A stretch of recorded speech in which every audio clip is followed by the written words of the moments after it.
এজন MCLA বা BTR CM কোৱা নকোৱাৰ দি ভাৰত চৰকাৰে যে BTR চুক্তি ইমপ্লিমেণ্ট কৰিব নকৰিব এইটো কোনো কথা নহয়। BPFৰ কোনোবা সাংসদ আছে নেকি?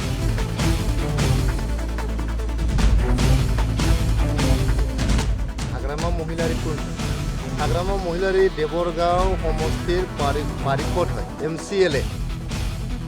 জানে নে নাজানে আপোনালোকে? এজন MCLA BTR চুক্তি ইমপ্লিমেণ্ট হ'ব নহ'ব ক'লে কিবা পাৰ্থক্য হ'ব জানো? কিবা ডিফাৰেঞ্চ হ'ব?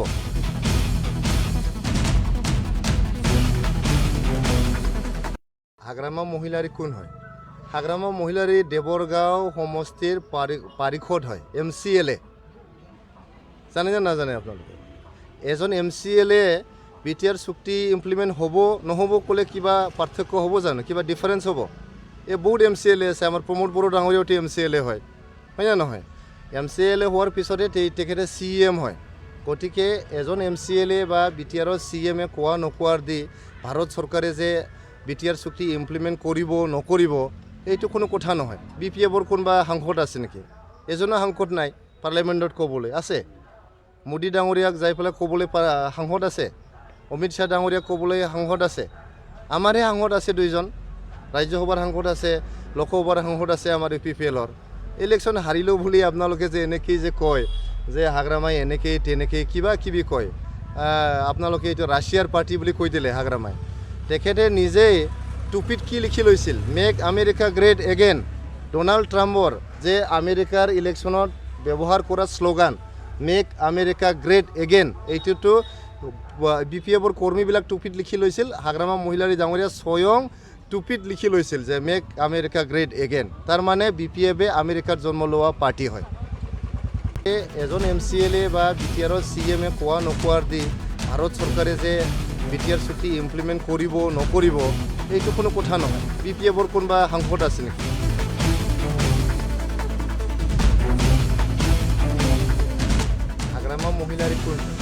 হাগ্ৰামা মহিলাৰী দেৱৰগাঁও সমষ্টিৰ পাৰিষদ হয় MCLA। জানে নে নাজানে আপোনালোকে? এজন MCLA BTR চুক্তি ইমপ্লিমেণ্ট হ'ব নহ'ব ক'লে কিবা পাৰ্থক্য হ'ব জানো? কিবা ডিফাৰেঞ্চ হ'ব?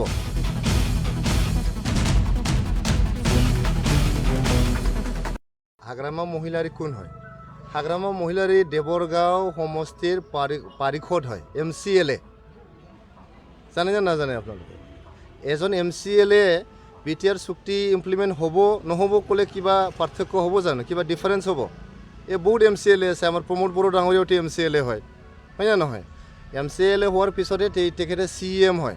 গতিকে এজন MCLA বা BTR CM কোৱা নকোৱাৰ দি ভাৰত চৰকাৰে যে BTR চুক্তি ইমপ্লিমেণ্ট কৰিব নকৰিব এইটো কোনো কথা নহয়। BPFৰ কোনোবা সাংসদ আছে নেকি? এজনো সাংসদ নাই পাৰ্লিয়ামেণ্টত ক'বলৈ। আছে মোদী ডাঙৰীয়াক যাই পেলাই ক'বলৈ সাংসদ আছে, অমিত শ্বাহ ডাঙৰীয়াক ক'বলৈ সাংসদ আছে। আমাৰহে সাংসদ আছে দুইজন, ৰাজ্যসভাৰ সাংসদ আছে, লোকসভাৰ সাংসদ আছে আমাৰ UPPLৰ। ইলেকশ্যন হাৰিলেও বুলি আপোনালোকে যে এনেকেই যে কয় যে হাগ্ৰামাই এনেকেই তেনেকেই কিবা কিবি কয়, আপোনালোকে এইটো ৰাছিয়াৰ পাৰ্টি বুলি কৈ দিলে হাগ্ৰামাই। তেখেতে নিজেই টুপিত কি লিখি লৈছিল? Make America great again. Donald ট্ৰাম্পৰ যে আমেৰিকাৰ ইলেকশ্যনত ব্যৱহাৰ কৰা slogan make America great again, এইটোতো BPFৰ কৰ্মীবিলাক টুপিত লিখি লৈছিল। হাগ্ৰামা মহিলাৰী ডাঙৰীয়া স্বয়ং টুপিত লিখি লৈছিল যে মেক আমেৰিকা গ্ৰেট এগেইন। তাৰমানে BPFে আমেৰিকাত জন্ম লোৱা পাৰ্টি হয়। এজন MCLA বা BTR CM কোৱা নকোৱাৰ দি ভাৰত চৰকাৰে যে BTR চুক্তি ইমপ্লিমেণ্ট কৰিব নকৰিব এইটো কোনো কথা নহয়। BPFৰ কোনোবা সাংসদ আছে নেকি?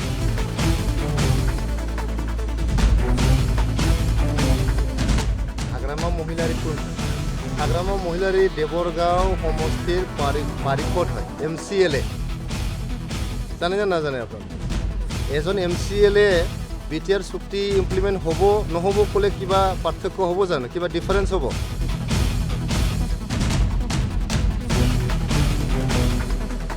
হাগ্ৰামা মহিলাৰী কোন হয়? হাগ্ৰামা মহিলাৰী দেৱৰগাঁও সমষ্টিৰ